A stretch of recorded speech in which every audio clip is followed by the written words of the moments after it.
Right. Hello everyone, this is Crazy, aka Why Must I Sign In. And so this is the first of three matches between Sabre6 and the Crystal Battlecruisers.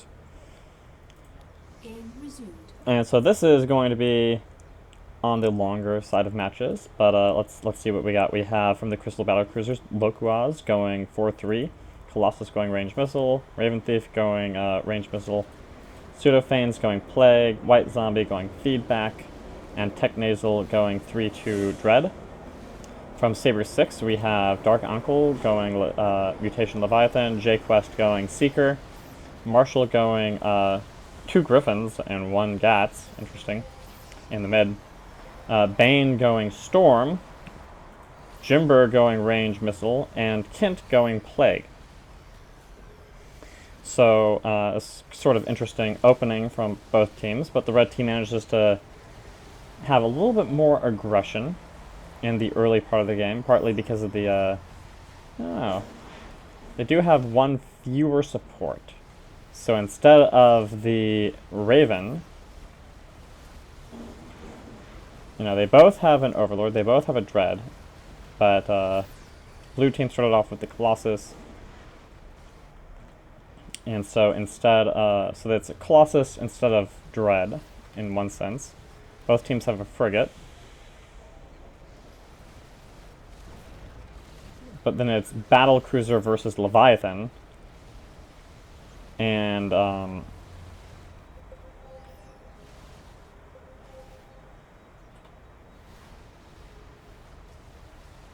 yeah, Raven versus...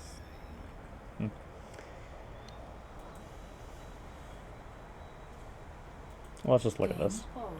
Arbiter, Overlord. So both teams have an Overlord. Both teams have a frigate.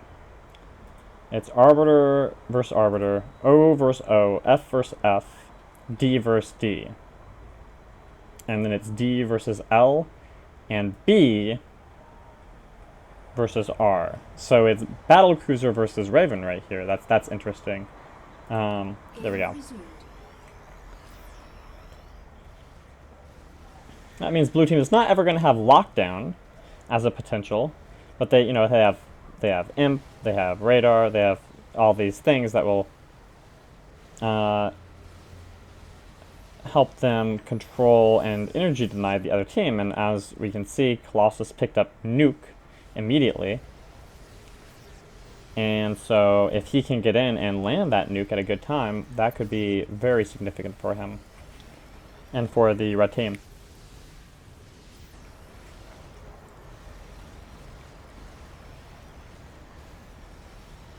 Still, based on the composition, I think it's partly the Leviathan can sometimes start off a little bit soft, depending on how things go. But I think it was also a big part of it was the Dreadnought going those 2 Griffins that made it a lot harder for the blue team to hold the middle, and that's why they kind of get pushed back a little bit at the beginning.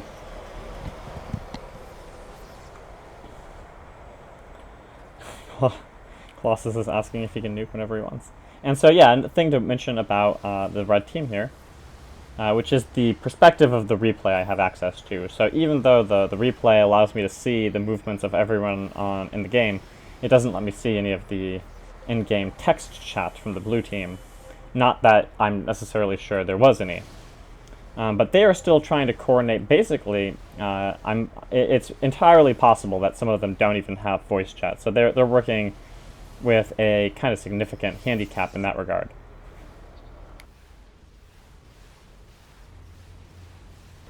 But so far, I don't think that the Colossus has dropped that nuke yet. Instead, just he wants to have a good target for it, and he's also going to eat some imps, which means that he might go a while before he really gets one off. Marshall stalls a little bit there, but I don't think he's in too much trouble with the double support behind him.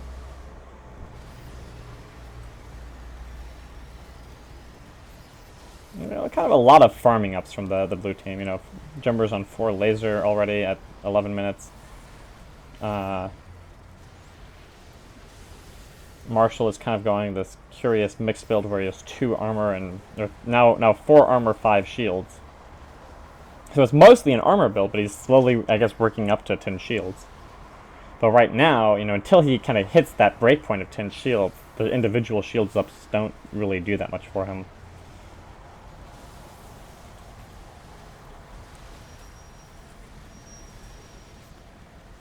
Yeah, so Lokuras has a lot of versatility in his build, and so this is a thing where, usually with a lot of ships, you might say that you want to see, basically you get one spell, then you get up to 400 energy. But the thing about the Colossus is that I think that sometimes you can get away with picking up, really more than one spell, because the Colossus can cast all his spells at very different times, right? Like, he can cast Recharge Shield when he's out of combat, and so he's, he doesn't have as much burst energy necessity, and he can still use his energy even if he might get denied when he's out in the field. He can have Hardened Shield ready for when he goes out. So the red team is still up on farm, even though, they haven't really used certain abilities yet,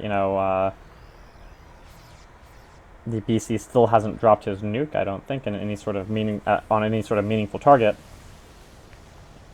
But despite a little issue like this, they've still managed to maintain aggression. I think more because the blue team has been focused on kind of a curious build in a lot of ways.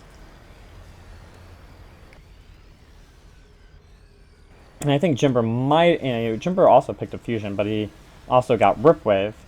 And I'm not sure that he really, at this point, has the rocket damage to necessarily justify Rip Wave. Like, I think that you generally want to get at least 4 rockets before Rip Wave really starts to pay for itself. I mean, it's not a big mistake, though, but, considering there's 2 tanks, I definitely think that having just a little bit more armor penetration on those rockets would help against the 6 armor of Technazul. And so this is looking like a very casual back at the moment. The Leviathan is kind of going up the side here, though, and they all know the Leviathan is up the side, but they also know that the team is going to be warping in. So they're just going to back off safely. And they're far enough away that this is probably not going to result in anything. Just a farming out at this point. Oh, they do actually have a little bit of engagement. And Dark Uncle gets stasis, but that's just a defensive stasis, I guess. Almost kind of a waste of the stasis, in a way. Not a big waste. If he felt like he needed to save something there, then it was great.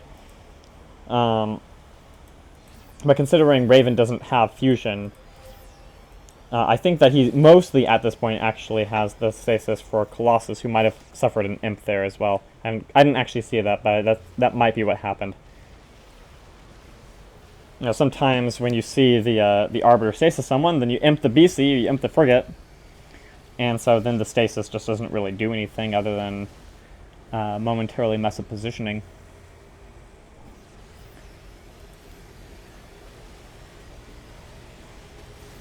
I'm getting a little bit of gats on this Dread, but there's so much tankiness here in the middle with 2 support and 2 tanks that it's hard for there to be a kill generated from either side when everything is kind of always in the middle as such.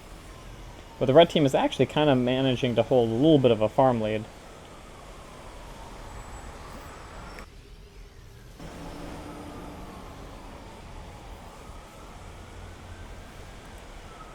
So up to 9-5 on the Colossus. Arbiter has 4 spells and 550 energy. I mean, we're kind of getting into the mid-late game here. What you might call the early-late game. Sometimes could be thought of as the mid-game, but it depends on your sense of timing. Like, to me, you could say that 17 minutes is like the beginning of the late game. Because at that point, ships usually will have enough money to get abilities that can kill enemy ships.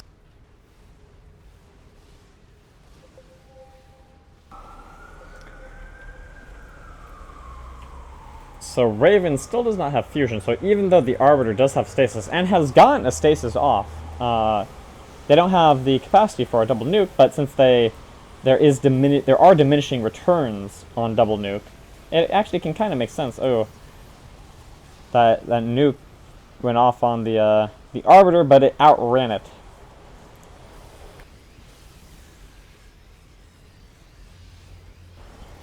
You know, I almost wonder about like GGBB, you know, for the double corrosive to slow down a ship a little bit before the nuke, as opposed to stasis. That's probably not that good though. It's probably a little bit too gimmicky.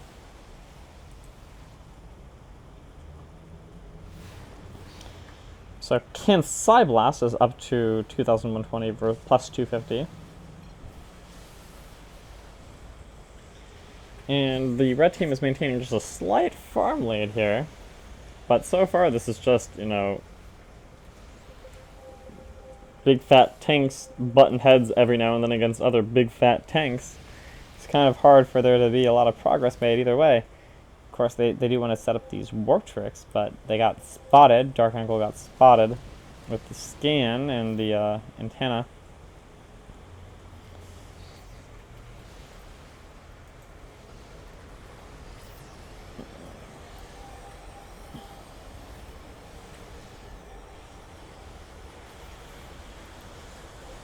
Ooh. Kent took a stasis nuke. Need to slow down a little bit faster there, but managed to just barely get away. But in the meantime, there's just a lot of aggression. There's a two-directional push here with a nuke coming in on a Marshall X. If Marshall eats this nuke, he might actually go down. Oh! He gave his life to keep Kent Mulberry alive. Marshall was the least fed ship, so certainly don't want to lose any ship, and losing the Dread is never ideal. Because even though he's not a support, later on he can get cover, which can help protect the supports a little bit. But as the lowest farm ship, you know, if you're going to lose a ship, you do generally want it to be the lowest farm ship, so that even though it's still a very significant disadvantage, maybe you're not as deep in the hole as you might have been otherwise. But that means there's going to be a lot more pressure on Dark Uncle, as now really the only tank against this big fat meat wall of Lokuaz, Technasal, and White Zombie keeping everything alive. And also denying. I mean, Technasal is pretty much a fully unlocked Arb at this point. He has Force Field, Feedback, Storm, Chrono Boost, and Stasis with 550 energy. He doesn't have enough energy to cast everything constantly, but whatever he needs, he can cast, generally. Dark Uncle getting Stasis, but that was more of a defensive stasis, I guess. Let's see. Colossus did have Nuke up, and Raven also had Fusion, so I actually don't entirely know why they didn't double nuke the Leviathan there. I guess it was just a little bit too risky. They had too many ships just low on life. Lokuaz had taken a lot of plague damage earlier. And, wow, interesting. Bane isn't hugely overfed, but he's at 525 energy with Chrono Boost and Storm. 10 shield, 3 armor, 8 lasers. I mean, you look at the difference in these Arbiters. White Zombie has 4 phase disruptors and no shields and no armor. No range. 578 farm. He has 50 more farm than Bane, but as a result he has 75 more energy and 3 more spells than Bane. And so there's just so much more versatility in White Zombie. I mean, there's a little bit less survivability if, you know, they did get on him. But I don't know, I feel like White Zombie is playing his role a lot more directly. I'm trying to think of what Bane would be worried about here. I mean, he did outrun a nuke earlier, which was, you know, could have been pretty close. But he outran the nuke. He did not get caught by that nuke. Is he afraid of Tech getting on him and just not being able to break him off? Is he afraid of getting sucked into a stasis nuke and plus torpedo? But I mean, if you get stasis and eat a nuke and a torpedo, it doesn't matter if you have 10 shields or not. There's a pretty good chance you're going to go down.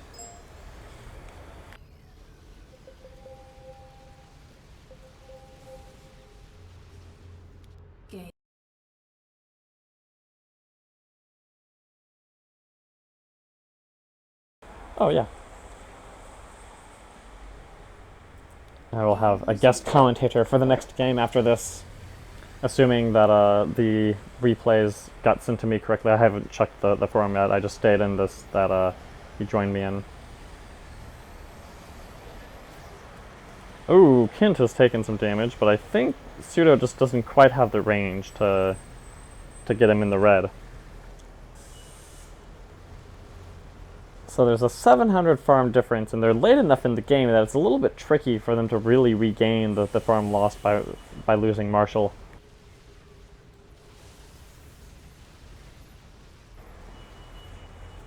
Pseudo has Swarm, and Kint has Swarm, so now it's Swarm Command versus Swarm Command out here. Corruptors versus Corruptors.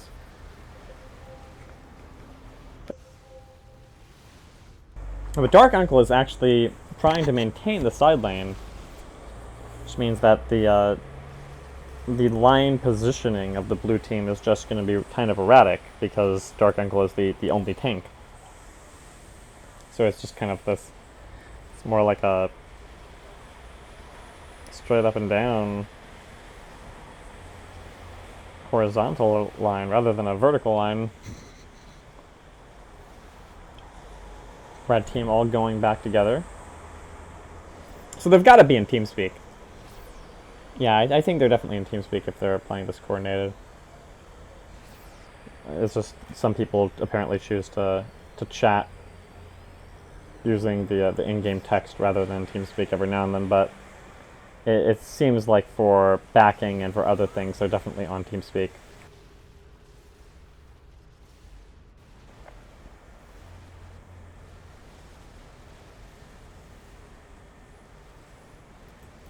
So, Fusion's up, Nuke is up.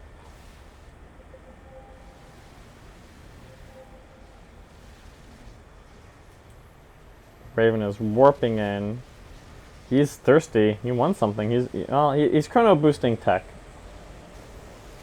So it might be that he's more counting on tech getting in there and maybe getting his gats onto Kent. Oh, but Kent has his ultimate. And so once the Overlord can ultimate every time they get on him, it's going to be a lot more difficult to kill him. Oh. Fusion splashes off Dark Uncle, but Kent is going to get cloaked and stay alive, and in the meantime Lokuaz is just slightly overextended. Ooh. Oh! 37 life he goes back with. And he just walks away like, oh, that's 33 more life than I need.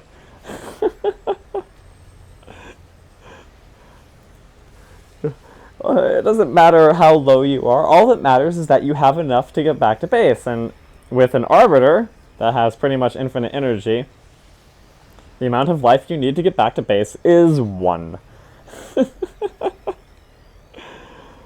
But man, that was just a little bit close there, a little bit dicey.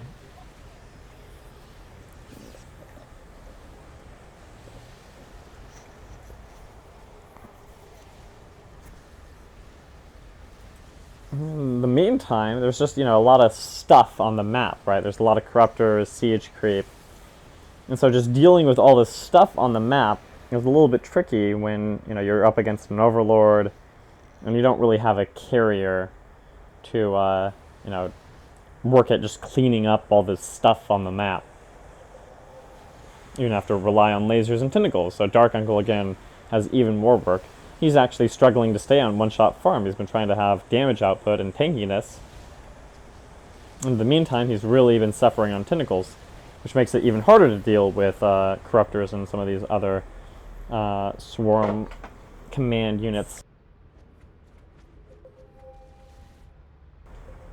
In the meanwhile, J-Quest is like Nothing to see here. Don't mind me. I'm just a raven up along the top, running away from the warp trick.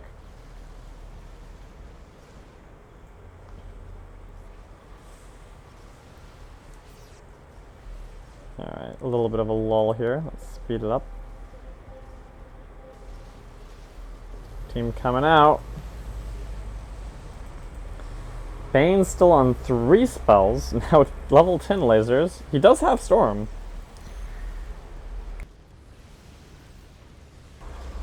But this is 40 minutes into a game versus a team with an Overlord and an Arbiter, and Bane does not have feedback.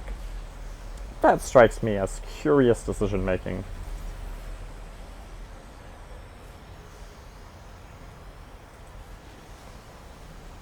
But, you know, he doesn't necessarily have to engage in an energy war if he believes that he can win by just boosting Dark Ungle to infinity and beyond, so that he can maybe get in there and just gobble up. I guess his best target really is the enemy Overlord. He wants to somehow get on top of White and destroy him with tentacles. That's really basically the win condition 40 minutes into a game like this. You gotta kill the support, otherwise the support is just gonna cloak everything you do. I mean, J-Quest can maybe black them out. Oh, Dark Ungle's gonna eat another nuke, but you don't mind. It's all the same to him. Nuke, no nuke, what's the difference as a 20,000 life Leviathan? Now with a 1,000 farm lead from the red team, you start to wonder, could they actually at this point think about taking a tower? And there's enough nukes flying that I think they're disinclined from really overcommitting one way or the other to anything like that. But they definitely at this point have the lead. Pseudo's Sabre6 is up to 2,580 base damage. Lukuaz has level 14 shields and level 7 missiles, and Raven Thief has level 13 rockets and 10 shields himself with a 4,000 damage to shield ion cannon. So with the ion cannon, the level 9 Gats, and the Sabre6, they could drop one of these towers relatively fast. So I would anticipate on this next out that they're going to start working at the enemy base. They're up a ship. They're up on farm significantly. And their composition has a lot of meat and a lot of tankiness at this point. Colossus is the only one without 10 shields, basically. I mean, even the Arbiter has 10 shields at this point. No. I'm sorry. White Zombie does not have 10 shields. White Zombie has 5 shields. But White Zombie does... Oh, I can't see it. Have 140 shields a second. Rigid.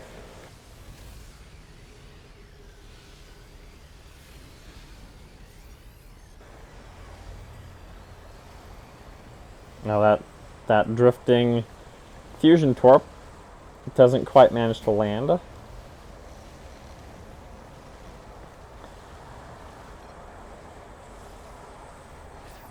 Raven Thieves apologizes for his fusion. That's kind of funny. He was just so thirsty. He was like, I want to shoot something with my nuclear weapon. No, they're working around this Overlord, and oh, there we go. Lukuaz uses his ultimate to go in, but there's no ion cannon to deal the burst damage, and the... Oh, wow! Lukuaz just got psionic shockwaved and blacked out inside the enemy base. And now he ate a fusion torp and a Sabre6. And yeah, okay, so Lukuaz was saying, I don't want you to criticize what's going on. I mean, I wouldn't criticize exactly his play there. I don't think he was really...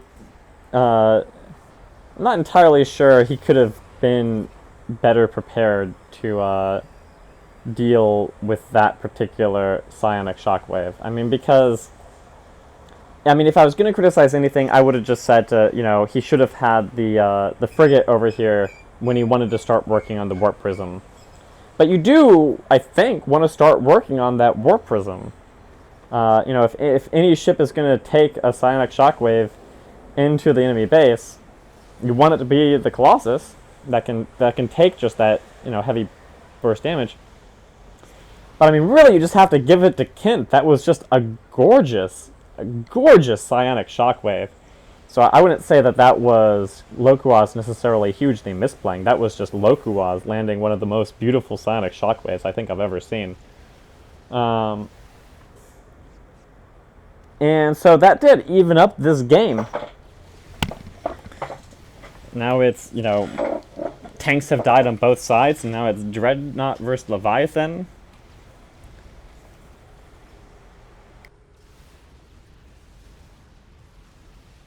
And still our Raven versus Battlecruiser.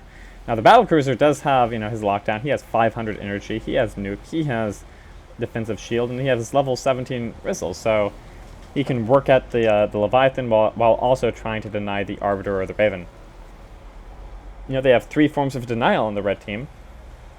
They are still well suited for this endgame. Obviously, losing Lokuaz was not great, but Lokuaz was not in and of himself going to accelerate the destruction of the towers or the enemy base. He just provides a little bit more of a cushion, a little bit more safety for the rest of the team. That's kind of what the Colossus does.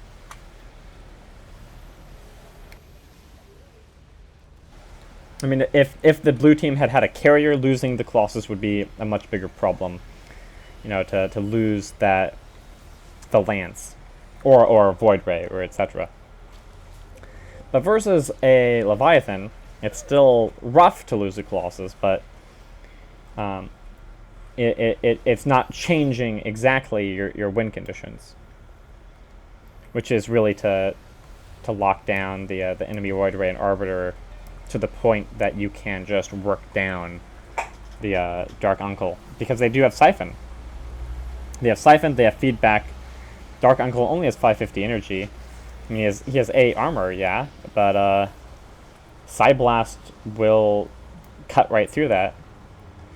So if he's not getting cloaked or matrixed by J-Quest, they can kill a Leviathan. They still have the power in their composition to do that. Now you're getting that really threatening chrono-boosted Overlord. This game is really getting into the endgame here.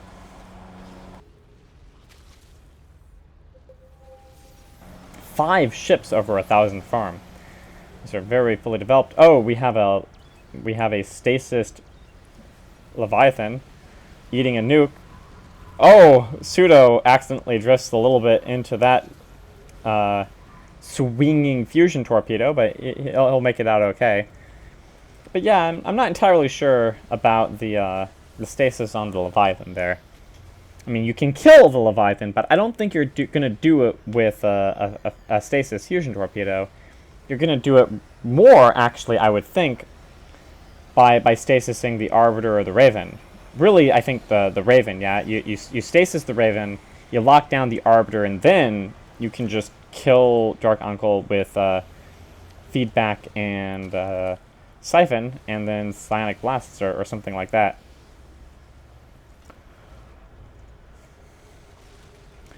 The red team is managing to hold a little bit of a farm lead. Very, very dynamic positions here now, though. A lot of drifting torpedoes. It's actually a much more satisfying game to watch in a lot of ways than some of the,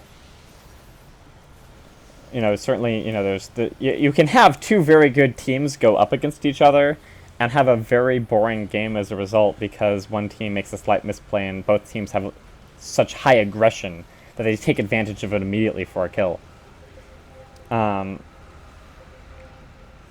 what you're seeing here is that, you know, each team just has to play out the end game, and you can land a drifting torpedo and try to pick off an Overlord. I mean, it just actually makes it a little bit more wild. Just really starting to look forward to these next two games now.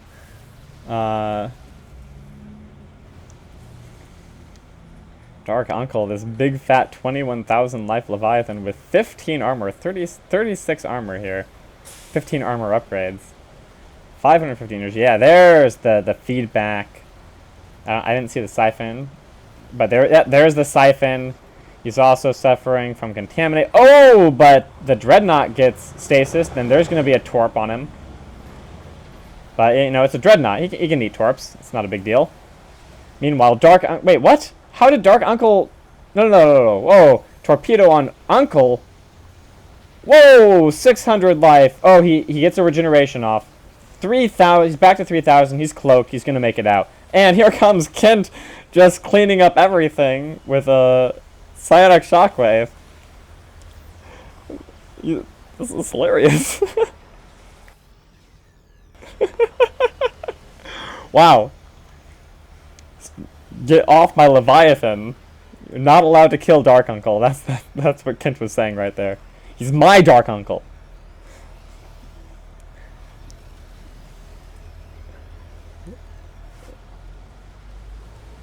I mean, this is such a dynamic position, such an even game at 54 minutes. I mean, a 54-minute Leviathan is really scary. And this is the part where you get worried that, okay, maybe the Battlecruiser is going to start tapering off. Is it going to be able to have the damage output necessarily to control the Leviathan? Is it going to be able to get in close enough to threaten the Raven? And that can be really tricky.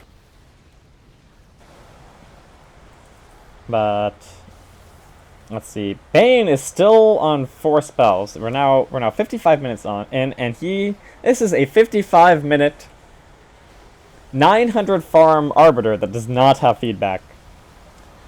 I find that most very curious. Six armor instead of feedback. That's decision making right there. I mean, there is there's Storm Command. But if they were up against a Guardian, or a Carrier, it would make a lot more sense to me. Like, it's not that you shouldn't ever get armor as an Arbiter. That's not what I'm saying. It's just, against, a composition that doesn't really use OBFs. I mean, Suda only has level 4 mutas at this point. So what is the armor for? That's what I'm a little bit confused about.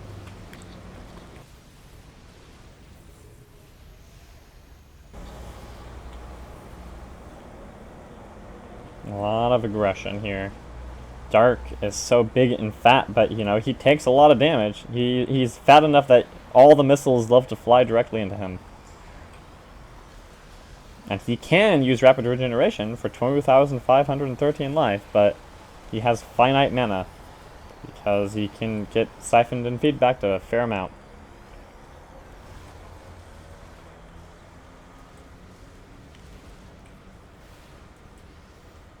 Are you still watching? Yeah, I'm still watching. I'm 57 minutes into this game. It's a pretty entertaining match, honestly. Oh, Okay. we have a 22,000 life Leviathan Dark Uncle. We have a 16 armor, 16 GAT Nasal Dreadnought. We have a Arbiter with every single spell and 675 energy.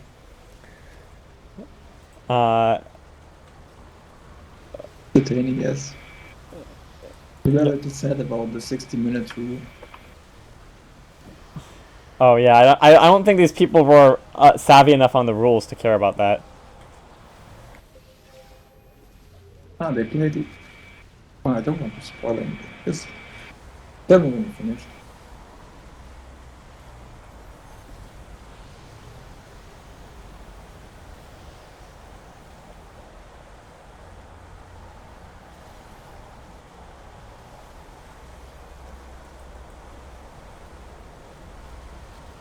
Oh. The Chrono boosted Overlord. 3,000 damage a side blast. Oh, and Dark is the one who goes down. They're pushing multiple directions at the same time. They were nearly killing J-Quest, so he couldn't get in position to drop his defensive matrix. Oh, that Dark Uncle was so fat. He had so much life. He had so much regeneration. But the 16 Gats are a lot stronger than they used to be. Oh, this Arbiter. Bane does not have any energy. Wait, why is he going back out? Why are you going back out? Well, that was silly. I guess they were just GGing out at that point. It was like, if I don't get a kill right now, I don't even care. But yeah, as soon as the super fed Leviathan goes down, that's game. Wow. What a match. That was just funny. I mean, just stasis nuke to stasis nuke to Overlord ultimate with these just roaming balls of death on both teams. I mean, I don't think it's very rare that you see games stay this even this long. Usually it's like one team trying to work toward that big game-winning advantage, trying to take advantage of, like 1,000 farm lead or something that just can't quite break through. But here it's like both teams were unable to take a single tower. We're just having these really high-intensity battles in the middle of the map the entire game. It's quite nice, actually.